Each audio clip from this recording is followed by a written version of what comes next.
सुने जरूर। गैर हाजिर कंधे। विश्वास साहब अपने आप को भाग्यशाली मानते थे। कारण यह था कि उनके दोनों पुत्र आईआईटी करने के बाद लगभग 1 करोड़ रुपए का वेतन अमेरिका में प्राप्त कर रहे थे। विश्वास साहब जब सेवानिवृत्त हुए तो उनकी इच्छा हुई कि उनका एक पुत्र भारत लौट आए और उनके साथ रहे। परंतु अमेरिका जाने के बाद कोई पुत्र भारत आने को तैयार नहीं हुआ। उल्टे उन्होंने विश्वास साहब को अमेरिका आकर बसने की सलाह दी।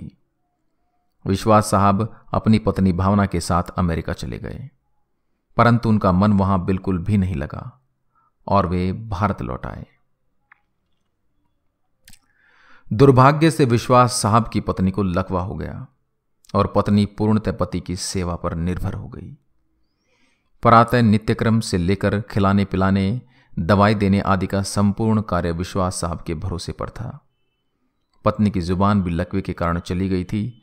विश्वास साहब पूर्ण निष्ठा और स्नेह से पति धर्म का निर्वाह कर रहे थे।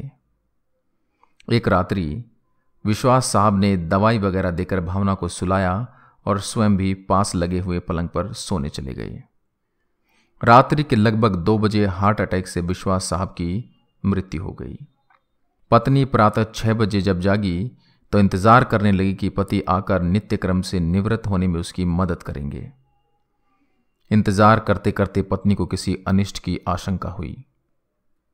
चूंकि पत्नी स्वयं चलने में असमर्थ थी, उसने अपने आप को पलंग से नीचे गिराया और फिर घिसटते हुए अपने पति के पलंग के पास जा पहुंची। उसने पति को हिलाया डुलाया पर कोई हलचल नहीं हुई। पत्नी समझ गई कि विश्वास साहब अब नहीं रहे। पत्नी की जुबान लकवे के कारण चली गई थी, अतः किसी को आवाज देकर बुलाना भी पत्नी के वश में नहीं था। घर पर और कोई सदस्य भी नहीं था। फोन बाहर ड्राइंग रूम में लगा हुआ था। पत्नी ने पड़ोसी को सूचना देने के लिए घिसटते हुए फोन की तरफ बढ़ना शुरू किया। लगभग 4 घंटे की मशक्कत के बाद वह फोन तक पहुंची और उसने फोन के तार को खींचकर उसे नीचे गिराया। पड़ोसी के नंबर जैसे तैसे लगाए। पड़ोसी भला इंसान था। फोन पर कोई बोल नहीं रहा था, पर फोन आया था, अतः वह समझ गया कि मामला गंभीर है। उसने आस पड़ोस के लोगों को सूचना देकर इकट्ठा किया। दरवाजा तोड़कर सभी लोग घर में घुसे।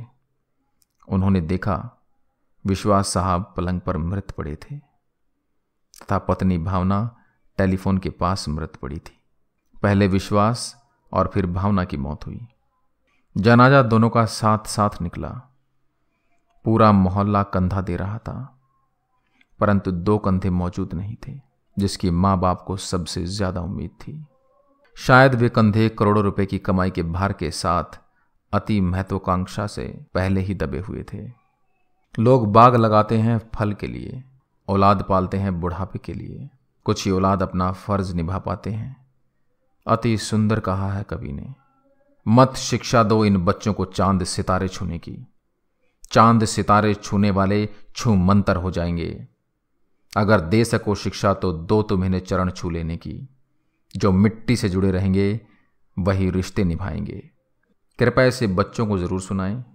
अच्छा लगे तो अपने दोस्तों के साथ शेयर करें। जय हिंद, जय भारत।